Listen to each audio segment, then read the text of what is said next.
Hello everybody and welcome back to our channel. In today's video, I'll show you how to clear your Safari search history on iPhone quickly and easily.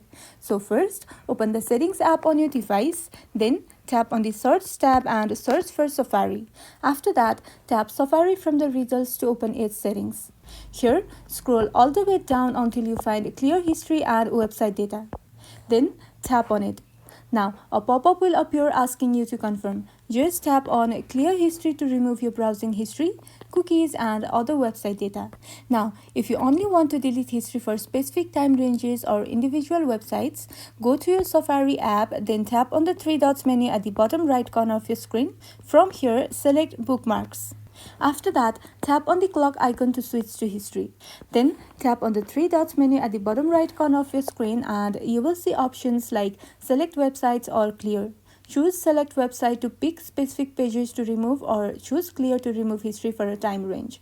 And that's all. Your Safari search history is now cleared.